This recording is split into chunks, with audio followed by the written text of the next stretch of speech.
கிறிஸ்துக்குள் மிகவும் பிரியமானவர்களே, கர்த்தராகிய இயேசு கிறிஸ்து நாமத்தினாலே உங்களை வாழ்த்துகிறோம். இந்த காணொளியில் 1 பேதுரு 3:20 அந்த ஆவிகள் பூர்வத்திலே நோவா பேழையை ஆயத்தம் பண்ணும் நாட்களிலே தேவன் நீடிய பொறுமையோடே காத்திருந்தபோது கீழ்ப்படியாமற் போனவைகள். அந்த பேழையிலே சிலராகிய 8 பேர் மாத்திரம் பிரவேசித்து ஜலத்தினாலே காக்கப்பட்டார்கள். சிலராகிய 8 பேர் மாத்திரம். இதே போல் நம்முடைய வாழ்க்கையில் இந்த சிலராகிய 8 பேர் என்கிற லிஸ்ட்டில் நம்ம இருக்கிறோமா? ஆதியாகமம் 6:4 அந்நாட்களில் ராட்சதர் பூமியிலே இருந்தார்கள். பின்பு தேவகுமாரர் மனுஷகுமார்த்தியோடு கூடுகிறதினால் இவர்கள் அவர்களுக்கு பிள்ளைகளை பெற்றபோது இவர்களும் பூர்வத்தில் பேர் பெற்ற மனுஷராகிய பலவான்களானார்கள் என்று எழுதப்பட்டிருக்கிறது. பலவான்களாய் நாம் வாழ வேண்டும் என்று விரும்புகிறோமா? Invention, discovery, creation, inspiration. நாம் கிரியேஷனை நாம் நம்புகிறோமா? கிரியேட்டரை நாம் விசுவாசிக்கிறோமா? இந்த காணொலியில் அதை குறித்து ஒரு விரிவான விளக்கங்களை நம் பிரதர் MD ஜெகன் அவர்கள் பேசியிருக்கிறார்கள். பாருங்கள், கேளுங்கள். அது உங்களுக்கு மிகவும் பிரயோஜனமாக இருக்கும். நல்ல தகப்பனே, சர்வ வல்லமை உள்ள எங்கள் ஆண்டவரே, இந்த அருமையான நேரத்திற்காக எமக்கு ஸ்தோத்திரம். கிருபை உள்ள கரத்தில் எங்களை தாழ்த்துகிறோம். தேவனாகிய கர்த்தர் எங்கள் கொடுத்திருக்கிற சந்தர்ப்பத்திற்காக எமக்கு ஸ்தோத்திரம். உங்களுடைய நாமத்தினாலே கூடி வரும்போது அவர்கள் மத்தியிலே வருவேன் என்று நீர் வாக்கு பண்ணினீர் ஆண்டவரே. இப்பொழுதும் இந்த மத்தியான வேளையிலே தேவனாகிய கர்த்தர் எங்கள் மத்தியிலே வரும்படி நாங்கள் செபிக்கிறோம். எங்களோடு கூட பேசும்படி நாங்கள் செபிக்கிறோம். வார்த்தைகளை அனுப்புவீராக. எங்கள் ஆண்டவர் இயேசு கிறிஸ்துவின் நாமத்தில் பிதாவே. அல்லேலூயா. 1 பேதுருவின் புஸ்தகம் 3:19-20 அதில் 20வது வசனம். அந்த பேழையிலே சிலராகிய 8 பேர் மாத்திரம் பிரவேசித்து ஜலத்தினாலே காக்கப்பட்டார்கள் என்று வேதம் சொல்லுகிறது. இந்த சம்பவம் நீங்கள் அறிந்திருக்கிற சம்பவம். ஆதியாகமத்தின் புஸ்தகம் 7ஆம் அதிகாரம் 6, 7, 8 அதிகாரங்களிலே இதை குறித்து நாம் வாசிக்கிறோம். நோவா காலத்தில் ஒரு ஜலப்பிரளயம் வந்தது. அந்த ஜலப்பிரளயத்தில் நோவா பாதுகாக்கப்பட்டார். அதில் வேதம் தெளிவாய் சொல்லுகிறது, சிலராகிய 8 பேர் மாத்திரம் அப்படின்னு இருக்கிறது. சிலராகிய 8 பேர் மாத்திரம். நோவா காலத்தில் ஒரு ரிசர்ச் இப்படி சொல்கிறாங்க, குறைஞ்சது 100லேருந்து 150 கோடி பேர் இருந்திருக்கணுமா பூமியில். அது மட்டுமல்ல, கிட்டத்தட்ட 100 வருஷத்துக்கு மேலே அவர் சுவிசேஷம் சொல்லியிருக்கிறார். நீதியை பிரசங்கித்தவனாகிய நோவா அப்படின்னு 2 பேர் புத்தகத்தில் நம்ம வாசிக்கிறோம். அப்படி நோவா பிரசங்கித்த போது வசனம் சொல்லுது, சிலராகிய 8 பேர் மாத்திரம். ஏறக்குறைய 100 வருஷம் ஒரு ஊழியம். 100 வருஷம் ஒரு ஊழியம் நடக்குது. நீதியை பிரசங்கிக்கப்படுகிறது. ஆனால் வேதம் சொல்லுகிறது, சிலராகிய 8 பேர் மாத்திரம் உள்ளே பிரவேசித்தார்கள் என்று சொல்லுகிறது. ஒரு பெரிய கூட்டம் வரல. அந்த பேழைக்குள்ள ஒரு பெரிய கூட்டம் வரல. மிருகங்கள் வந்திருக்கு ஜோடு ஜோடாக, ஆனால் ஒரு பெரிய கூட்டம் வரல. மத்தேயு 24, 37, 38 சொல்லுது, நோவாவின் காலத்தில் எப்படி நடந்ததோ அப்படியே மனுஷகுமாரன் வரும் காலத்திலும் நடக்கும் என்று சொல்லி பார்க்கிறோம். அப்படியானால் நோவாவின் காலத்தில் இருந்ததான அந்த காலத்து ஜனங்களைப் போலதான் இந்த காலத்திலும் ஜனங்கள் இருப்பார்கள் என்று சொல்லி நாம் பார்க்கிறோம். அந்த காலத்தில் ஜனங்கள் எப்படி இருந்தார்களோ அதே போல்தான் இந்த காலத்திலும் ஜனங்கள் இருப்பார்கள். அப்போ நோவா காலத்தில் ஒரு 8 பேர் தான் பேழைக்குள்ளே போயிருக்கிறாங்க, 8 பேர் தான் பாதுகாக்கப்பட்டிருக்கிறாங்க அப்படின்னு சொன்னால், இப்போ யோசிச்சு பாருங்க, ஒரு 8 மடங்கு ஜனங்க அதிகமாக இருக்கிறாங்கன்னு வச்சுக்கோங்க. 800 கோடி இருக்குது. ஒரு வேளை வருகை வந்தால் இதை விட ஒரு 8 மடங்கு அதிகமாக இருக்குன்னு வச்சுக்கோங்களேன். ஒரு 64 பேர். நான் இப்படி நினைப்பேன், ஒரு சபைக்கு 8 பேர் போயிடுவாங்களா அப்படின்னு. ஒரு ஊழியர் இடத்துல கோச்சிக்கிட்டார் இந்த செய்தி சொல்லும் போது. அதென்ன சபையில் 8 பேர் போவாங்கன்றீங்க, அதுக்காக நாங்களாம் சர்ச்சு நடத்துகிறோம் அப்படின்னாரு. 8 பேர் போவாங்கன்னு சொல்லலை, 8 பேராவது போவாங்களான்னு தான் கேட்டேன் நான். அந்த 8 பேர் கூட கன்ஃபார்மாக போவாங்களான்னு தெரியாது. காரணம் என்ன? யாரையும் காலத்துக்கு முன்பாக நியாயம் தீர்க்கல. நோவாவின் காலத்தில் எப்படி நடந்ததோ அதே மாதிரி நிலைமை தான் இன்றைக்கும் இருக்கு. இன்றைக்கும் பூமியினுடைய நிலைமை எப்படி இருக்குது அதே மாதிரி தான் இருக்குது. அப்போ நாம் இந்த 8 பேருக்குள்ளே இருக்க போகிறோமா? ஜலப்பழத்தில் அழிக்கப்பட்டவங்க இவங்களாம் யார்? அதே வசனம் சொல்லுது, தேவன் நீடிய பொறுமையோடு காத்திருந்த போது கீழ்ப்படியாமல் போன ஆவிகள். ஒரு குரூப் இருக்கு கீழ்ப்படியாமல் போனது, ஒரு குரூப் இருக்கு கீழ்ப்படிந்தது. கீழ்ப்படிந்தது 8 பேர், கீழ்ப்படியாதது ரிமைனிங் மொத்தம். அதுதான் இன்னைக்கு உள்ளதான ஆவிக்குரிய நிலைமை. நான் உலகத்தை குறித்து சொல்லவே இல்லை, நான் வெறும் சபையை குறித்து மட்டும் பேசுகிறேன். இப்போ கர்த்தர் நமக்கு நல்ல ஒரு வாய்ப்பு கொடுத்துருக்கிறார். ஆனால் காலம் எப்படி இருக்கும்? நோவா காலத்தை போல இருக்கும். அதே மாதிரி தான் இருக்கும். அப்போ நோவா இந்த 8 பேர் யார் யாருன்னு கேட்டிங்கன்னா, நோவா, அவனுடைய குமாரர் 3 பேர், அந்த 4 பேருடைய மனைவிகள், நோவாவுடைய மனைவியும் அவன் குமாரரின் மனைவிகளும் சேர்ந்து 8 பேர். நோவா, சேம், காம், யாபேத், அந்த 4 பேருடைய மனைவிகள் 8 பேர் உள்ளே பிரவேசித்திருக்கிறார் என்று சொல்லி பார்க்கிறோம். அப்போ இந்த 8 பேர் உள்ளே போவதுக்கு என்ன செய்தார்கள், அவங்க என்ன பண்ணாங்க அப்படின்னு பார்க்கிறோம். அன்னைக்கு நோவா காலத்தில் இருந்த மிகப்பெரியதான ஒரு மிக முக்கியமான பிரச்சனை என்ன அப்படின்னு சொல்லி பார்த்தீங்கன்னு சொன்னால், ஆதியாகமத்தின் புஸ்தகம் சொல்லுது 6ஆம் அதிகாரத்தில் அன்னைக்கு கர்த்தரே சொல்லக்கூடிய மிக முக்கியமான பிரச்சனை என்ன அப்படின்னு கேட்டிங்கன்னா, 6ஆம் அதிகாரம் 2ஆம் வசனம் சொல்லுது. ஆதியாகமத்தின் புஸ்தகம், தேவகுமாரர் மனுஷகுமாரத்திகளை அதிக சௌந்தரியம் உள்ளவர்கள் என்று கண்டு அவர்களுக்குள்ளே தங்களுக்கு பெண்களை தெரிந்து கொண்டார்கள். அன்னைக்கு உள்ள பாவத்தில் என்ன இருந்தது? புசித்தும் குடித்தும் பெண் கொண்டும் பெண் எடுத்தும் அப்படின்னு இருக்கு. இப்போ இங்கே வசனம் சொல்லுது, பெண் கொண்டும் பெண் எடுத்தும் அப்படிங்கிற இடத்துல வாசிக்கும் போது அவங்க எப்படி பெண் கொண்டு பெண் எடுத்தாங்க அப்படிங்கிறதுக்கு நாம் என்ன செய்கிறோம்? ஒரு விளக்கத்தை பார்க்குறோம். அது ஆண்டவர் பாவம் என்று சொல்கிறார். அப்படி பெண் கொண்டு பெண் எடுக்கிறத அப்போ கல்யாணம் பண்ணுறது பாவமா? ஒரு சாரார் சொல்கிறது மாதிரி கல்யாணம் பண்ணுறது பாவமானா இல்லை. இயேசு தெளிவாக சொல்கிறாரு, வரம் பெற்றவர்களை தவிர மிச்சம் யாரும் அப்படி இருக்க முடியாது. திருமணம் என்பது பாவம் அல்ல, திருமணம் என்பது யாவருக்குள்ளும் கனம் உள்ளதாக இருக்கிறது என்று வேதம் சொல்லுகிறது. அப்படி இருக்கும் பொழுது அப்போ பெண் கொண்டும் பெண் எடுத்தும் அப்படிங்கிறதனுடைய அர்த்தம் என்ன? அதை சொல்றாரு, புசித்தும் குடித்தும் பெண் கொண்டும் பெண் எடுத்தும் வெள்ளம் வந்து வாரிக்கொண்டு போகும் அளவு உணராது இருந்தார்கள். அவ பெண் கொடுத்து பெண் எடுக்கிறது ஒரு உணர்வில்லாத காரியமா? கல்யாணம் பண்றது ஒரு உணர்வுள்ள காரியமானா அப்படி அல்ல. இங்க வசனம் சொல்லுது, எப்படி பெண் கொண்டு பெண் எடுத்தாங்களா? தேவகுமாரர் மனுஷகுமாரத்திகளை அதிக சௌந்தரியம் உள்ளவர்கள் என்று கண்டு அவர்களுக்குள்ளே தங்களுக்கு பெண்களை தெரிந்து கொண்டார்கள் அப்படின்னு இருக்கு. அப்படின்னா என்ன அர்த்தம்? இன்னைக்கு தேவபுத்திரர் என்று சொல்லக்கூடியது தேவனை தொழுது கொள்ளுகிற ஜனம், சேத்துடைய வம்சம். இந்த தேவனை தொழுது கொள்ளுகிற ஜனம் ஒரு கூட்டம் உலகத்தை பார்க்குது. இவங்கெல்லாம் யாரு? காயினுடைய வம்சத்தில் வந்தவங்க, காயினுடைய தானே வம்சத்தில் பிறந்தவங்க தான். ஏன்னா 2 பேர் தான் இப்போ இருக்காங்க. ஆபேல் கொலை செய்யப்பட்டு விட்டார், ஆபேலுக்கு பதிலாக சேத்து. அப்போ சேத்துக்கு ஒரு குமாரர் பிறந்தார், அப்பொழுது தேவனை தொழுது கொண்டார்கள், அவங்க தேவபுத்திரர். காயினுடைய சந்ததி மனுஷகுமாரத்திகள். இந்த மனுஷகுமாரத்திகள் காயினுடைய பட்டணத்துக்குள்ள இருக்கக்கூடியதான ஜனங்கள் எப்படி இருந்தாங்களா? அதிக சௌந்தரியம் உள்ளவர்கள் என்று கண்டு.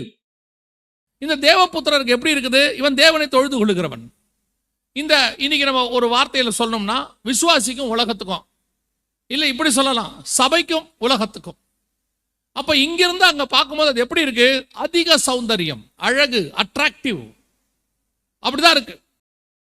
அன்னைக்கு உள்ள பாவத்தில் கர்த்தர் சொல்லக்கூடியது என்ன? அவங்க அதிக சௌந்தரியம் உள்ளவர் என்று கண்டு தங்களுக்குள்ளே பெண் கொண்டார்கள். அப்ப அழகானவங்களை கல்யாணம் பண்றது தப்பானா? இல்ல, அவங்க தேவபுத்திரர் இல்லைங்கிறதா. ரொம்ப அழகா ஆண்டவர் சொல்றாரு, விசுவாசி அவிசுவாசியோடு கூட பிணைக்கப்படக்கூடாது. அதே மாதிரி தான் உண்டு, சபை உலகத்தோடு கூட என்ன செய்யக்கூடாது? தொடர்பு கொள்ளக்கூடாது. அதனாலதான் 2:40 அதிகாரம் 40ஆம் வசனம் சொல்லுது, அப்போஸ்தலர் நடபடிகள், மாறுபாடான சந்ததியை விட்டு விலகி உங்களை ரட்சித்துக் கொள்ளுங்கள் என்று வசனம் சொல்லுது. காப்பாத்திக்கோங்க, அவங்கள விட்டு தூரம் வந்துருங்க. அவரோட அர்த்தம் என்ன? அவங்கள விட்டு உலகத்தை விட்டு போயிருங்களா? அது அர்த்தம் இல்ல. உங்களுக்கும் அவங்களுக்கும் சம்பந்தம் ஏது? இன்னைக்கு கடைசி காலத்தில் சபை உலகத்தோடு கூட சம்பந்தம். நான் வெறும் திருமண காரியங்களில் மட்டும் சொல்லல, பாட்டுல இருந்து, மியூசிக்ல இருந்து, ஆராதனையிலிருந்து, செய்தியிலிருந்து, பேசுகிற காரியங்களிலிருந்து, நடை உடை பாவனையிலிருந்து அத்தனையும் உலகத்தை அப்படியே அடாப்ட் பண்ணக்கூடிய நிலைமையில சபை இருக்கிறது. சபையினுடையதான சிந்தனை எப்படி இருக்குது அப்படின்னா, நல்லா தெரிஞ்சுக்கொள்ளுங்க. சபை கிரியேட்டர்கிட்ட இருக்கு. கிரியேட்டர்னா உருவாக்குகிறவர். இந்த உருவாக்குறவர்கிட்ட இருந்தா உலகம் காப்பி அடிக்கும். ஒரு விஷயத்தை நல்லா புரிஞ்சுக்கோங்க. கர்த்தர் ஒருவரே, கிரியேட்டர் ஒருத்தர் தான் இருக்கார். அவர் ஒருத்தர் தான் உருவாக்குறவர். புதுசா ஒன்று செய்யறாருன்னா அது ஆண்டவரால் மட்டும்தான் முடியாது, மற்ற மனுஷனால முடியாது. இப்போ 2 காரியம் சொல்லுவாங்க, இன்வென்ஷன் சொல்லுவாங்க, டிஸ்கவரி அப்படின்னு சொல்லுவாங்க. இந்த கண்டுபிடிப்புகள் அப்படிலாம் இருக்குது. இப்போ ஒரு லேபில் போய் கெமிக்கல்லாம் கண்டுபிடிப்பாங்க. அது கண்டுபிடிக்கிறதுக்கு என்ன செய்வாங்க? 2 காரியங்களை ஒன்றா இணைச்சு கண்டுபிடிப்பாங்க. டிஸ்கவரினா என்னன்னா, ஏற்கனவே இருக்கு, அதை போய் அவங்க பார்த்து கண்டுபிடிப்பாங்க. இது இருக்கு. ஆனால் கிரியேஷன் ஒன்று இருக்கு. இன்வென்ஷனும் இல்லை, டிஸ்கவரியும் இல்லை. என்னது? கிரியேஷன், உருவாக்குதல். இப்போ 2 மூலப்பொருட்களை இணைச்சா ஒரு புது பொருள் கிடைக்கும். இது லேபில் நடக்கும், இன்வென்ஷன். ஆனால் ஒன்றுமே இல்லாமல் இருந்து ஒன்று உருவாக்குறாருல, அதை கர்த்தர் ஒருத்தரால் மட்டும்தான் முடியும். ஏன்னா கர்த்தர் ஒருத்தரே. அப்படி கர்த்தர் இருக்கும் பொழுது, அந்த ஒருத்தர் இருக்கும் போது இந்த உலகம் என்ன செய்யணும்? அதுலேருந்து பார்த்து காப்பி அடிக்கும். இதுக்கு இன்னொரு வார்த்தை வச்சா இங்கிலீஷில் இன்ஸ்பிரேஷன் அப்படிம்பாங்க. அதை பார்த்து நான் என்ன செஞ்சேன், அது மாதிரி செஞ்சேன், அதையே காப்பி அடிக்கல, அது மாதிரி ஒன்று செஞ்சேன் அப்படிம்பாங்க. அதுலேருந்து இன்ஸ்பயர் ஆன அப்படிம்பாங்க. இந்த உலகத்தில் உள்ளது எல்லாமே ஒன்று இன்வென்ஷன், இல்லை டிஸ்கவரி, இல்லை இன்ஸ்பயர்ட் ஆகி வந்தது ஒழிய கிரியேஷன் ஒன்று கிடையாது. அந்த கிரியேஷன் கர்த்தரால் மட்டும்தான் இருக்கிறது. அல்லேலூயா. அப்போ கர்த்தர் இந்த உலகத்தில் கிரியேஷன் வைக்கும்போது நம்ம கிட்ட இருந்து தான் உலகம் காப்பி அடிக்கணும். அதான் உண்மை. ஏன்னா கிரியேட்டர் நம்ம கிட்ட இருக்கிறார். இது வரைக்கும் இந்த உலகத்தில் இருக்கிற அத்தனையும் பேஸ் எங்கன்னா பைபிள் தான் பேஸ். இதுல இருந்து தான் உலகத்தினுடைய சட்டங்களா இருக்கட்டும், நியமங்களா இருக்கட்டும், மக்களுடைய காரியங்கள் எதுவா இருக்கட்டும், எல்லாமே இங்கிருந்து அடிப்பாங்க. ஆனா இந்த வசனம் என்ன சொல்லுது? 6ஆம் அதிகாரம் ஆதியாகமத்தின் புத்தகம் 2ஆம் வசனம், தேவபுத்திரர் மனுஷகுமார்த்திகளை அதிக சௌந்தரியம் உள்ளவர்கள் என்று கண்டு. அப்ப இதை விட அங்க எப்படி இருக்குது? சௌந்தரியம், அழகு, வண்டர்ஃபுல், சூப்பரா இருக்கு அப்படின்னு அர்த்தம். இந்த நிலைமை எப்போ வரும்? ஒரு உலகம் அழிவதற்கு முன்பதாக வரும். ஏன்னா இந்த இடத்துக்கு வந்த உடனே கர்த்தர் சொல்றாரு, என் ஆவி மனுஷனோடு கூட என்ன செய்வதில்லை, போராடுவது இல்லை அப்படின்னு சொல்லிட்டு மனுஷனை அழிக்க அவர் சித்தம் கொண்டார் அப்படின்னு இருக்குது. மனுஷனை உண்டாக்கினதுக்கு மனஸ்தாபப்பட்டார். இது அப்படியே சபைன்னு வச்சுக்கோங்க. சபையானது உலகத்தோடு கூட தன்னை இணைத்துக் கொள்ளுகிறது. இணைத்துக் கொள்ளுகிறத பார்க்கும்போது கர்த்தர் சொல்றாரு, என் ஆவி, சபை, பரிசுத்தாவியில் இருக்கிற சபை மாம்சத்தோடு போராடாது, மனுஷனோடு என்ன செய்யாது, போராடாது. அதனால கர்த்தர் என்ன செய்யறாரா, சபையை முடிக்க திட்டம் கொள்ளுகிறார். சபையின் காலம் முடிவுக்கு வருகிறது, அவ்வளவுதான். அந்த உலகத்தினுடைய முடிவு வரும்போது சபைக்கும் ஒரு முடிவு வந்துடும். உங்களுடைய வருகைக்கும் உலகத்தின் முடிவுக்கும் அடையாளம் என்ன? அப்படி இருக்கும் பொழுது இப்ப சபையினுடையதான ஒரு அடையாளம் என்ன? இது உலகத்தோடு கூட தொடர்பு கொள்ளுதல், இணைத்துக் கொள்ளுதல், அதிக சௌந்தரியம். இன்னைக்கு நான் பார்க்கும் பொழுது நான் என்ன அளவில் பார்த்ததை உங்களுக்கு சொல்றேன். ஒரு காலகட்டத்தில் பரிசுத்தவான்கள் எந்த ஒரு விஷயம், ஒரு செய்தி கொடுக்க போறதா இருந்தா அவங்க என்ன பண்ணுவாங்கன்னா, ஒரு தேவ சமூகத்தில் போய் காத்திருப்பாங்க. காத்திருந்து இங்கிருந்து வார்த்தையை எடுத்துட்டு வருவாங்க, பைபிள்ல இருந்து.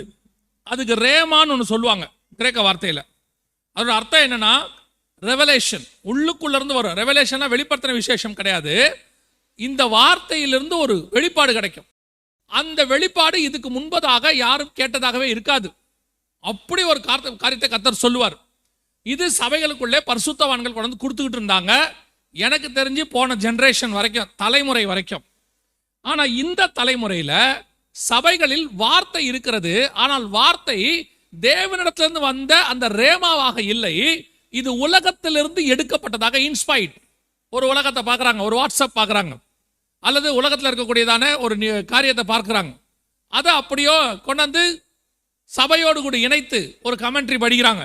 இன்னொரு ஊழியக்காரருடைய செய்தியை பார்க்குறாங்க. அந்த செய்தியிலிருந்து அப்படியே இவங்க கொஞ்சம் பாயிண்ட் போட்டு, நான் சொல்கிறேன், அதை எடுத்துகிட்டு வந்து கொடுக்கறது தப்பு கிடையாது. அது டிஸ்கவரி, இன்வென்ஷன். ஆனால் கிரியேஷன் ஒன்று இருக்கு. உங்களுக்குள்ள இருந்து கர்த்தர் பேசுவது, உங்கள் சபைக்கு கர்த்தர் இடைபடுவது, உங்களோடு கூட கர்த்தர் பேசுவது, அது இருக்குதா? இன்னைக்கு அது இல்லை. இன்னைக்கு சபை எந்த இடத்துக்கு போயிருச்சுன்னா, வார்த்தையா இருக்கட்டும், இசையா இருக்கட்டும், பாட்டா இருக்கட்டும், உலகத்தை பார்க்குது. அதிக சௌந்தரியம் உள்ளவர்கள் என்று கண்டு அவர்களுக்குள்ள அங்கிருந்து ஒரு டியூன் எடுக்கிறாங்க, அங்க இருக்கக்கூடிய ஒரு மியூசிக் பீஸ் எடுக்கிறாங்க, அங்க பாடுற நல்ல ஒரு ஆளை பாட கூட்டிட்டு இங்க வராங்க, அங்கிருந்து சில காரியங்களை இங்க சபைக்குள்ள கொண்டு வராங்க. ஏன்னா அது அதிக சௌந்தரியம். ஆனால் இதுக்கு முன்னாடி வரைக்கும் நல்லா கவனிச்சு பாருங்க, இதுக்கு முன்னாடி வரைக்கும் பரிசுத்தவான்கள் எதையுமே எடுக்க மாட்டாங்க. அவங்க தேவ சமூகத்தில் காத்திருப்பாங்க. மேபி அவங்க ஒரு சின்ன இடத்துல இருப்பாங்க, அவங்க பார்க்கறதுக்கு சௌந்தரியமா இருக்காது, விரும்பத்தக்க ரூபம் இருக்காது. நான் எப்பவும் சொல்லுவேன், ஜீவ விருட்சத்துக்கும் நன்மை தீமை அறியத்தக்க விருட்சத்துக்கும் என்ன டிஃபரன்ஸ் அப்படின்னு கேட்டீங்கன்னா, ஆதியாகமம் 2ஆம் அதிகாரத்தில் வாசிக்கிறோம், அந்த நன்மை தீமை அறியத்தக்க கனி இருக்கு இல்லையா, இந்த உலகத்தை அழிக்கிற கனி மரணம், அது எப்படி இருந்துச்சா, பார்வைக்கு இன்பமும் புசிப்புக்கு நல்லதும் புத்தியை தெளிவிக்கிறதுக்கு இச்சிக்கப்படத்தக்கதுமா. அட்ராக்ஷன் பயங்கரமா இருந்துச்சாம். அப்படியே நாலேஜ்ஃபுல்லா இருந்துச்சாம். அப்படியே இச்சை பார்த்தோன்னே சூப்பரா இருக்கு, செம, இது நமக்கு வேணும், இதை வைக்கணும் அப்படின்னு ஒரு எண்ணம் இருந்துச்சாம். சரி, பக்கத்துல ஒரு ஜீவ விருட்சம் இருந்துச்சு. ரெண்டும் பக்கத்துல இருக்கு. ரெண்டுத்தையும் வாசிச்சு பாருங்க. அதே மாதிரி 2ஆம் அதிகாரத்தில் கர்த்தர் சொல்லுவாரு 8-9 வசனங்களில் தோட்டத்துக்கு நடுவே ஜீவ விருட்சம்னு. 3ஆம் அதிகாரம் ஆதியாகமத்தின் புத்தகத்தை வாசிச்சு பாருங்க. தோட்டத்தின் நடுவே இருக்கக்கூடியதான நன்மை தீமை ரெண்டுமே பக்கத்துல நடுவுல தான் இருக்குது. இந்த 2 விருட்சத்தை சொல்லும் போது, ஒன்னு பார்வைக்கு இன்பம், புசிப்புக்கு நல்லது, புத்தியை தெளிவிக்கிறதுக்கு இச்சிக்கப்படத்தக்கது. ஆனா ஜீவ விருட்சத்தை பத்தி ஒண்ணுமே இருக்காது. ஜீவ விருட்சம்னா என்ன? முதல்ல ஜீவ விருட்சம்னா வேதம் சொல்லுது, இதை புசிக்கிற அந்த மனுஷன் என்றென்றைக்கும் உயிரோடு இருப்பான். என்றென்றைக்கும் உயிரோடு இருப்பான்னா அதற்கு பேர் தான் நித்திய ஜீவன், எட்டர்னல் லைஃப். என்னைக்கும் உயிரோடு இருந்தா நித்தியம் ஜீவன், உயிரோடு இருக்கிறது நித்திய ஜீவன் அர்த்தம். அப்ப நித்திய ஜீவன் வரணும்னா என்ன பண்ணோம்? இயேசு கிறிஸ்து சிலுவைக்கு போகணும். சிலுவையில் அவர் மரணம் அடைஞ்சா நமக்கு நித்திய ஜீவன் உண்டு. இயேசு சிலுவைக்கு போகாத வரைக்கும் நித்திய ஜீவன் கிடையாது. அப்ப இயேசு சிலுவைக்கு போறார். சிலுவையில் இயேசு நித்திய ஜீவனை உண்டாக்கும் போது எப்படி இருக்கிறாரு அப்படின்னு பாத்தீங்கன்னா, வசனம் சொல்லுது ஏசாயால, அவருக்கு விரும்பத்தக்க ரூபம் இல்லாது இருந்தது. அவர் மரத்துல இருக்கிறாரு. எப்படி இந்த நன்மை தீமை அறியத்தக்க இந்த ஜீவ விருட்சம் மரத்துல அந்த பழம் கனி தொங்குதோ, அதே மாதிரி இயேசு மரத்துல தொங்குறாரு. ஆனா இந்த கனி, இந்த விருட்சம், இந்த இயேசு கிறிஸ்து எப்படி இருக்கிறாரா? வசனம் சொல்லுது விரும்பத்தக்க ரூபம் இல்லாது இருந்தது. அதே மாதிரிதான் தோட்டத்துக்குள்ள நீங்க நன்மை தீமை ஜீவ விருட்சத்தை பாத்தீங்கன்னா விரும்பத்தக்க ரூபம் இருக்காது, அழகு இருக்காது. அவருக்கு அழகும் இல்லை, சௌந்தரியமும் இல்லை. அப்போ உலகம் பார்க்கறதுக்கு அதிக சௌந்தரியம் உள்ளது. இயேசு அதிக சௌந்தரியம் இல்லாதவராய் இருந்தார். எங்க? சிலுவையில. சிலுவை பற்றின உபதேசம் உலகத்துக்கு பைத்தியம், நமக்கு தேவைப்படனாக இருக்கிறது. அப்போ நீங்கள் இந்த நோவா காலத்தில் ஜனங்களை போல இருந்து நீங்கள் கீழ்ப்பெறாமல் போன ஆவிகளா மாறுறீங்களா, இல்ல சிலராகி 8 பேர் மாத்திரமா இருக்க போறீங்களானா, அதுக்கு அடிப்படையா நீங்க செய்ய வேண்டியது ஒரு மிக முக்கியமான விஷயம், உலகத்தை தொடர்பு கொள்ளாததல். உலகம் பார்க்கிறதுக்கு சௌந்தரியமாய் தான் இருக்கும், இச்சிக்கப்படத்தக்கதாக தான் இருக்கும். உலகத்தில் உள்ளது அப்படிதான் இருக்கும். ஆனா அதை பார்த்து நீங்க தீர்மானம் பண்ணி அதோடு கூட தொடர்பு கொள்ள விரும்பினால், தேவபுத்திரர் மனுஷகுமார்த்திகளோடு கூட அந்த கான்செப்ட் தான் வரும். அதைத்தான் சபை இன்னைக்கு செஞ்சுக்கிட்டு இருக்குது. சபை அதோடு கூட தன்னை இணைத்துக் கொள்ளுகிறது. அதனால என்ன ஆகுதான், மனுஷனோடு கூட தேவனுடைய ஆவி மனுஷனோட ஆவியோட, மனுஷன் மாம்சத்தோட போராடுதான். அதனால வசனம் சொல்லுது பலவான்கள் பிறந்தார்கள். 4ஆம் வசனம் சொல்லுது, அந்நாட்களிலே ராட்சியர் பூமியில இருந்தார்கள், பின்பு தேவகுமாரர் மனுஷகுமாரத்திகளோடு கூட கூடுகிறதினால் இவர்கள் அவர்களுக்கு பிள்ளைகளை பெற்ற போது இவர்களும் பூர்வத்தில் பேர் பெற்ற மனுஷராகிய பலவான்களா இருந்தாருங்க. இன்னைக்கு பாருங்க, சபை அந்த உலகத்தில் இருக்கிற காரியத்தை கொண்டு வந்து அப்படியே நம்ம யூஸ் பண்ணும்போது பயங்கரமா எஸ்டாப்ளிஷ்.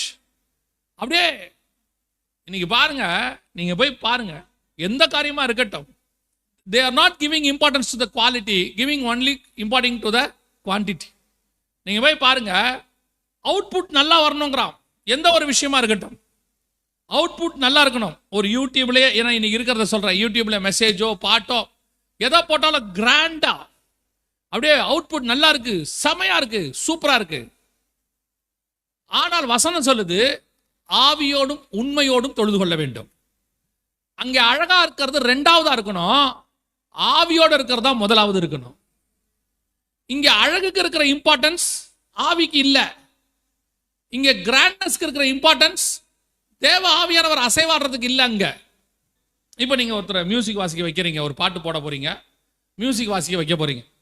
இப்ப அந்த இசை வாசிக்கிறவர்ல இருந்து அந்த ரெக்கார்டிங் பண்றவர் வரைக்கும் நீங்க எப்படி இப்ப தேடுறாங்க, இப்ப எப்படி தேடுறாங்க அப்படின்னு பாத்தீங்கன்னா, நல்ல டேலண்ட் உள்ள ஆளா கேட்குறாங்க. நல்லா வாசிக்கிறவர், நல்லா அந்த அந்த அந்த கலை தெரிஞ்சவர், இன்ஜினியர், நல்லா அப்படி தேடுறாங்க. இப்போ பண்ணது எல்லாமே ஹைலி டேலண்டட். பாடுறது உலகத்துல நல்லா பாடுற ஒருத்தரை கூட பாட வைக்கிறாங்க. வாசிக்கிறது ஆவியும் இல்லை, எதுவும் இல்லை, அவங்க டேலண்டட், அது ஒண்ணுதான் உணர்ந்து வாசிக்க வைக்கிறாங்க. இப்போ பாட்டு கேட்கறதுக்கு கிராண்டா இருக்கு, குவாலிட்டியா இருக்கு, அவுட்புட் நல்லா இருக்கு, எல்லாம் சூப்பரா இருக்கு. ஆனால் அந்த பாட்டோ அந்த செய்தியோ அந்த படமோ அவங்க என்ன எடுக்கிறாங்களோ அது ஆவியோடு இல்லை. அது எந்த விதமான ஒரு உணர்வையும் உங்களுக்கு தூண்டல. அங்க ஆவியானவர் எதுவும் பேசல. அந்த இடத்துல ஒரு மாற்றம் வரல. இப்போ நீங்க அந்த இடத்துல வரும்பொழுது தேவபுத்திரரும் மனுஷகுமார்த்திகளும் சேரும் போது பிறக்கிறது எப்படி இருக்குது? பலவான்கள். செமையா இருக்கு. பயங்கர ஸ்ட்ராங்கான விஷயம் வெளிப்படுது. அப்படியே அழகா ஒரு நல்ல அவுட்புட். ஆனால் அதே இடத்துல மரியாளோடு கூட பரிசுத்த ஆவியானவர் இணையும் போது பிறக்கிறது பரிசுத்தம் உள்ளதா இருக்குன்னு. நான் சொல்றது உங்களுக்கு புரியும் நினைக்கிறேன். மாம்சத்தோடு ஆவி பிறக்கும் போது பலவான்கள் நல்லா இருக்கு. ஆனா பரிசுத்தத்தோடு பரிசுத்தம் பிறக்கும் போது இன்னொரு பரிசுத்தம் பிறக்கிறது. இப்போ உங்க பாட்டு இசையிலிருந்து உங்க செய்தியிலிருந்து நீங்கள் ஆவியானவரோடு கூட இணைந்து ஆவியானவரால் நடத்தப்படுகிற மனுஷர்கள் இணைந்து செய்யும் போது ஒரு அவுட்புட் வரும். அது எப்படிப்பட்ட அவுட்புட்டா இருக்கும்? பரிசுத்த ஆவியினால் நடத்தப்படுகிற அவுட்புட்டாக இருக்கும். இப்போ உங்களை பொறுத்த வரைக்கும் இந்த காலகட்டம் நோவாவை போல உள்ள காலகட்டமா இருக்கிறதுனால அவங்க என்ன பண்றாங்க? மனுஷகுமாரத்திகள். அவர் நல்லா வாசிக்கிறாருங்க. பரிசுத்தாவியை பெற்றவரா? இல்ல இல்ல இல்ல, அப்படி பரிசுத்தாவியை பெற்றவர்னு சொல்ல முடியாது. சரி, அவர் நல்லா வாசிக்கிறாருங்க. அவர் கிறிஸ்தவரா? ஒரு ஆவிக்குரிய சபையில இருக்கிறாரா? இல்ல இல்ல, அவர் சினிமாக்கும் வாசிக்கிறாரு. அப்புறம் ஏன் அவரை கூட்டிட்டு வரீங்க? செமையா வாசிக்கிறாருங்க. அவரு கிறிஸ்தவ பேர் இருக்கு, ஆவியில இருக்காரா? எல்லா கிறிஸ்தவ பேர் உடையவர்களும் கிறிஸ்தவர்கள் அல்ல, பரிசுத்தாவியை உடையவர் தான் கிறிஸ்தவர். இப்போ நம்ம வாசிக்கிறது முக்கியமா, அந்த வாசிக்கிறதுல இருந்து வெளிப்படக்கூடியதான பிரசன்ஸ், தேவ பிரசன்னம் முக்கியமா? தேவ பிரசன்னம்னு ஒண்ணு இல்லவே இல்லைன்னா நீங்க கிறிஸ்தவனையே தேர்ந்தெடுக்க வேண்டாம், உலகத்தில் இருக்கிற நல்ல ஆளை கூட்டு வந்துருங்க, அவரை கூட்டு வந்து வாசிங்க. ஏன்னா அந்த இடத்துல உங்களுக்கு என்ன தேவையில்லை? அபிஷேகம் தேவையில்லை. அபிஷேகம் தான் முக்கியம்னா நல்லா வாசிக்கிறவனை விட ஆவியில நிறைந்திருக்கிறவன் தான் முக்கியம். ஒருவேளை நம்ம பையன் கொஞ்சம் குறைவா வாசிக்கிறவனா இருப்பான், ஆனா அவன் பரிசுத்தாவில நிரம்பி வாசிப்பான். அதை எடுத்து யூஸ் பண்ண ஆவியானவர் வல்லமை உள்ளவராக இருக்கிறார். தேவ ஆவியானவர் எந்த குழாங்களையும் எடுத்து யூஸ் பண்ணுவார். எதை எடுத்து எந்த கோலியாத்தையும் வீழ்த்துவதற்கு. நீங்க என்ன நினைக்கிறீங்க தெரியுமா? நாங்க இப்படி ஒரு வீடியோ போட்டோம், நிறைய பேர் பார்த்தாங்க. பலவான்கள், தேவ புத்திரர் மனுஷகுமாரத்தோட இணையும் போது பலவான்கள் பிறப்பாங்க. ஆமா, நல்லா பார்ப்பாங்க, பணம் வரும், அதெல்லாம் ஓகே. எத்தனை பேர் மனம் திருமணம்? பிறந்தது பரிசுத்தம் உள்ளதா? அதுதான் இங்க முக்கியம். இப்போ பவுல் சிறைச்சாலையிலிருந்து ஒரு நிருபம் எழுதுறாரு, எபேசுக்கு எழுதுறாரு, சிறைச்சாலை நிருபம். அவர் எழுதும் போது எழுதி ஒரு ஆள்கிட்ட கொடுத்து விடுறாரு, இதை கொண்டு போய் எபேசுல வாசி, அப்புறம் இதை கொண்டு போய் லவோதிக்கேயால வாசி. எவ்வளவு பேருக்கு தெரிய போகுது? எவ்வளவு பேருக்கு? இப்போ இன்னைக்கு உள்ள பாஷையில சொல்றேன், கண்டென்ட்டை ரெடி பண்ணி அப்லோட் பண்றாரு. இன்னைக்கு உள்ளவங்களுக்கு பாஷைக்கு சொல்றேன், கண்டென்ட்டை ரெடி பண்ணி அப்லோட் பண்றாரு. அது எத்தனை பேருக்கு போது? கொண்டு போய் ஒரு சர்ச்சுக்கு போகுது. எபேசு தேசத்துல இருக்கிற பட்டணத்துல இருக்கக்கூடிய அங்க உள்ள ஒரு சர்ச்சில் கொண்டு போய் கொடுத்துட்டு சொல்றாரு, இதை அப்படியே லவோதிக்கேயாவுக்கும் ஃபார்வர்ட் பண்ணுங்கிறாரு. அவ்வளவுதான். இன்னைக்கு யோசிச்சு பாருங்க, அவர் எழுதின அந்த நிருபமானது அந்த எபேசு சபைக்கு மட்டுமல்ல, லவோதிக்கேயாவுக்கு மட்டுமல்ல, எனக்கு உலகத்தில் இருக்கிற 800 கோடி மக்களுக்கும் இன்னைக்கு அது ஆசீர்வாதமா இருக்கிறது. இவ்வளவு தூரம் எப்படி ஃபார்வர்ட் ஆச்சு? எத்தனை லாங்குவேஜ்ல பாருங்க டிரான்ஸ்லேட் பண்ணிருக்காங்க, டப்பிங் பண்ணிருக்காங்க. இன்னைக்கு பாஷையில சொன்னா டப்பிங். எத்தனை லாங்குவேஜ்ல அதை டிரான்ஸ்லேட் பண்ணி அவர் சிறைச்சாலையில் எழுதும்போது யோசிச்சிருப்பாரா, நம்ம ப்ராடக்ட் இந்த அளவுக்கு ரீச் ஆகணும்? இயேசு கிறிஸ்து பிரசங்கம் பண்றாரு கலிலேயாவில், 4ஆம் அதிகாரம் மத்தேயு சொல்லுது. அவர் போய் மனம் திரும்புங்கள், பரலோக ராஜ்யம் சமீபமா இருக்கு என்று பிரசங்கம் பண்ணினார். அடுத்த வசனம் வாசிங்க பாப்போம். 4ஆம் அதிகாரம் மத்தேயு சுவிசேஷம் கடைசி 2 வசனம் வாசிங்க. அவருடைய கீர்த்தி சீரியா எங்கும் பிரசித்தமாயிற்று. அப்பொழுது பலவித வியாதிகளையும் வேதனைகளையும் அடைந்திருந்த சகல பிணியாளிகளையும் பிசாசு பிடித்தவர்களையும் சந்திர ரோகிகளையும் திமிர்வாதக்காரரையும் அவரிடத்தில் கொண்டு வந்தார்கள். அவர்களை சொஸ்தமாக்கினார். கீர்த்தி சீரியா எங்கும். சீரியானா பக்கத்து தேசம், இஸ்ரேல் கிடையாது, அது வேற நாடு. இஸ்ரேலுக்கு பக்கத்தில் இருக்கிற இன்னொரு நாடு. அவருடைய கீர்த்தி சீரியா எங்கும் பிரசித்தமாயிற்று. எப்படி போச்சு? எப்படி போச்சு? அடுத்த வசனம் வாசிங்க. அதுக்கு அடுத்த வசனம், கலிலேயாவிலும் தெக்கப்போலியிலும் எருசலேமிலும் யூதேயாவிலும் யோர்தானுக்கு அப்புறத்திலும் இருந்து பின் சென்றார்கள். ஃபாலோயர்ஸ். அப்ப இவ்வளவு ஃபாலோயர்ஸ் எப்படி வந்தாங்க? உங்களுடையது ஆவியினால் வெளிப்படுமானால், ஆவியானவர் எங்கெங்கே போகிறாரோ அங்கே உங்களை கொண்டு போக அவர் வல்லமை உள்ளவராக இருக்கிறார். இன்னைக்கு தேவபுத்திரர் இவங்க நல்ல ஆவியில உள்ளவங்க தான், மாற்றுக்கிறதுலாம் கிடையாது. சபை ஆவியில் தான் இருக்குது. ஆனா சபைக்கு என்ன ஆசை? இன்னைக்கு உள்ள யங்ஸ்டர்ஸ் எல்லாம் வருவாங்க, அவங்களுடையதான கர்த்தர் கொடுத்த அந்த தாளந்து, அவங்களுக்கு கர்த்தர் கொடுத்த அந்த கிஃப்டை என்ன செய்ய விரும்புவாங்கன்னா, அது அது ஒரு ஆசை எல்லாருக்கும் இருக்கும், மாற்றுக்கிறதே கிடையாது. அதை கொண்டு போய் ரெக்கார்ட் பண்ணி அல்லது பேசி ஜனங்களுக்கு கொண்டு போய் கொடுக்கணும்னு ஆசைப்படுவாங்க. பண்ணிட்டு அடுத்து நம்ம பண்ண போற அடுத்த விஷயம் என்னன்னா வியூஸ். இப்போ உள்ளதை உங்களுக்கு சொல்றேன், எவ்வளோ பேர் பார்த்துருக்காங்க, எவ்வளோ பேர் பார்த்துருக்குறாங்க. ஒரு சிலர் அதுலேருந்து வர வருமானத்தை விரும்புகிறாங்க, ஒரு சிலர் விரும்புறது, ஆனால் இதை விரும்புவாங்க.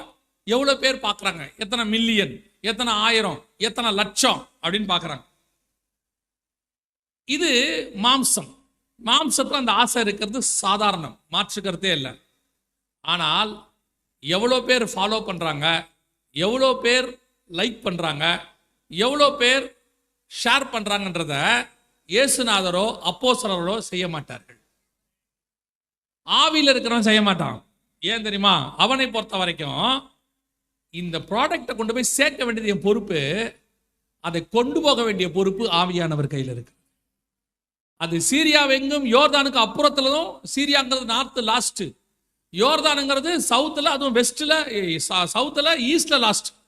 இந்த பக்கமோ அந்த பக்கமோ ரெண்டு பக்கத்துல இருந்து ஜனங்களை வர வைக்க வேண்டியது ஆவியானவர் வேலை. இன்னைக்கு என்ன நடந்துட்டு இருக்குது? தேவபுத்திரருக்கு மனுஷகுமார்த்திகளோடு கூட இணையிறது. பலவான்களா இருக்கணும், நல்ல போகணும், மினிஸ்ட்ரி நல்லா போகணும். ஏன் மினிஸ்ட்ரி நல்லா போகணும்? மினிஸ்ட்ரியா நல்லா போகணும், மினிஸ்ட்ரி பரிசுத்தமா போனா போதும். அந்த நல்லா போகிற வேலையை கர்த்தர் செய்வார். ஆபிரகாம உன் பேரை பெருமைப்படுத்துவேன்னு சொன்னது கர்த்தர். நான் சொல்றது புரியுதா? உன் பேரை பெருமைப்படுத்துவேன்னு சொன்னது கர்த்தர். இப்ப சொல்லுங்க, ஆபிரகாம் பேரு, ஆபிரகாமுக்கு அப்புறம் பைபிள்ல யாருக்கு இருக்கு? ஈசாக்கு அவன் பசங்க 2 பேருக்கு ஆபிரகாம் பேர் வச்சாரா? இல்ல. யாக்கோபு தனக்கு 12 பசங்க, எவனுக்காவது தாத்தா பேர் வச்சாரா? பொதுவாக நம்ம அப்படி வைப்போம்ல, அப்பா பேரு தாத்தா பேர் ஒன்று வைப்போம்ல, வச்சாங்களா? வைக்கல. அந்த 12 பசங்க இருக்காங்கல்ல, அவங்க யாராவது அவங்க பசங்களுக்கு ஆபிரகாம்னு பேர் வச்சாங்களா? எங்கேயுமே இல்லை, எனக்கு தெரிஞ்சு இல்லை. ஒருவேளை இருக்கலாம் யாருக்காவது, எனக்கு தெரிஞ்சு இல்லை. அப்ப பேரை பெருமைப்படுத்தவன்னா என்ன அர்த்தம்? பேரை பெருமைப்படுத்த என்ன அர்த்தம்? ஆபிரகாமுக்கும் தாவீது வரைக்கும் 1000 வருஷம். எனக்கு தெரிஞ்சு அந்த 1000 வருஷத்துல யாருக்குமே எங்க ஆபிரகாம்னு பேர் இல்லை. தாவீதுலேருந்து இயேசு வரைக்கும் ஒரு 1000 வருஷம், அதுலயும் யாருக்கும் ஆபிரகாம்னு பேரை காணும். ஆனா கர்த்தர் ஆபிரகாம் பார்த்து சொல்றாரு, உன் பேரை பெருமைப்படுத்துவேன். அப்படின்னா என்ன பெருமைப்படுத்துறது? உன் பேரை பெருமைப்படுத்தனா என்ன அப்படின்றத கொஞ்சம் தியானிச்சு பாருங்க. இன்னைக்கு ஆபிரகாம நம்ம நிறைய பேர் வைக்கிறோம், இன்னைக்கு வைக்கிறோம், ஆபிரகாம் பேரை நிறைய பேர் வைக்கிறோம். ஆனா உண்மையிலேயே பேரை பெருமைப்படுத்த என்ன தெரியுமா? வெளிப்படுத்தின விசேஷம் சொல்லுது, உன் பேரை பிதாவுக்கு முன்பாக நான் அறிக்கையிடுவேன். பேரை பெருமைப்படுத்தின என்னன்னா, இங்க உங்க பேரை உயர்த்துறது அல்ல, பரலோகத்துல 1000 பரிசுத்தவான்களுக்கு முன்பாக, 1000 தூதர்களுக்கு முன்பாக, பரிசுத்தமாகிய தேவனுக்கு முன்பாக உன் பேர் பெருமைப்படுத்தப்படும். இதுதான் கர்த்தர் கொடுக்கிற வானத்துக்குரிய ஆசீர்வாதம். இன்னைக்கு பிசாசு தேவபுத்திரர் மனுஷகுமாரத்தோட இணைச்சு உன் பேரை இங்க பிரபலப்படுத்தணும், உங்க மினிஸ்ட்ரி இங்க வளரணும். யோசிச்சு பாருங்க, எத்தனை மினிஸ்ட்ரி ஒரு 50 வருஷத்துக்கு முன்னாடி உள்ளது இப்ப இருக்கு. எத்தனை பரிசுத்தவான்கள் வல்லமையா பயன்படுத்தப்பட்டவங்க இன்னைக்கு அவங்க பேர் இருக்கு இல்ல தானே? எத்தனையோ பேர் காணாம போயிடுச்சு. ஒரு சில பேர் நம்ம சொல்றோம், ரிச்சர்ட் உம்ரான் ஐயா பேரை சொல்றோம். அவர் கம்யூனிஸ்ட் தேசத்துல ரத்த சாட்சியா மறிக்கல, அந்த அளவுக்கு அவர் பாட அனுபவிச்சாரு. ஆனா அவர் கூட செத்தவங்க பேர் உங்களுக்கு ஞாபகம் இருக்குதா? இல்ல தானே? யார் பேர் நமக்கு ஞாபகத்தில் இல்லை, யாரெல்லாம் செத்தாங்கன்னு நமக்கு தெரியாது. அதனால அவங்க பேர் மறக்கப்பட்டு போச்சா? அவங்க பேர் பரலோகத்துக்கு வராதானா? அவங்க பெயர் ஜீவ புஸ்தகத்தில் இருக்கும். அவங்க பேரை பரலோகத்துல கர்த்தர் சொல்லுவார். நமக்கு இங்க பெருசாகணும். இதுதான் பலவான்கள், தேவபுத்திரர். அவங்க நம்ம என்ன விரும்புறோம்? இங்க நம்ம பேர் பெருசாகணும். இப்பவும் சொல்றேன், உங்கள் பேரை பெருமைப்படுத்தணும்னு கர்த்தர் முடிவு பண்ணாருன்னா அதை பூமியிலையும் பெருமைப்படுத்த அவர் வல்லமை உள்ளவராய் இருக்கிறார். ஆனா நீங்களும் நானும் அதற்குரியவர்கள் அல்ல. நீங்களும் நானும் தேவபுத்திரர் மனுஷகுமாரத்தோடு இணையக்கூடாது. உலகத்தோடு கூட சேர்ந்து அவன் புகழ் அடைகிற மாதிரி நான் அடையணும், அவன் சம்பாதிக்கிற மாதிரி நான் சம்பாதிக்கணும், அவன் மேன்மை அடைகிற மாதிரி நான் மேன்மை அடையணும். இல்லைங்க, நாம பேழைக்குள்ள போற கூட்டம், இந்த தேவபுத்திரர் அழிகிற கூட்டம், கீழ்ப்படியாத. நீங்க கீழ்ப்படியாம இருந்து பலவான்களா இருந்து பேர், அந்த இடத்துல பாருங்க, பேர் பெற்றவர்களாக அந்த 4வது வசனம் சொல்லுது, இவர்கள் அவர்களுக்குள்ளே பிள்ளைகளை பெற்ற போது இவர்களும் பூர்வத்தில் பேர் பெற்ற மனுஷராகிய. நல்ல பேரு. அன்னைக்கு நோவா காலத்துல அன்னைக்கு இருந்தவங்களுக்கு எல்லாம் நல்ல பேரு, நல்ல அறிவாளிங்க, பிலாசபர், சயின்டிஸ்ட், மிகப்பெரியதான விளையாட்டு வீரர், மிகப்பெரியதான அறிவாளி, நோபல் பிரைஸ் வாங்கினவர், மிகப்பெரிய வில்வித்தை வீரர், ஓட்டப்பந்த வீரர், சிறந்த நடிகர், சிறந்த நடிகை, அப்புறம் என்ன வேணா இருக்கட்டும், என்ன வேணா இருக்கட்டும், அவர்கள் பூர்வத்திலே பேர் பெற்றவர்கள். ஆனால் வேதம் சொல்லுகிறது அவர்கள் கீழ்ப்படியாமல் போன ஆவிகள். அவர்கள் ஒரே பேரு, கீழ்ப்படியாமல் போன ஆவிகள். ஆனால் இந்த பேழைக்குள்ள 8 பேர் போனான்ல, இவன் பூர்வத்துல பேர் பெற்றவன் கிடையாது. இவன் பூர்வத்துல யாருக்கிட்டே பேர் பெற்றவன் கிடையாது, பலவான் கிடையாது. ஆனா ஒண்ணு மட்டும் தெரியும், இவன் கீழ்ப்படிதல் உள்ளவன், இவன் பாதுகாக்கப்படுகிறவன், இவன் ரட்சிக்கப்படுகிறவன். அதான் நீங்களும் நானும்.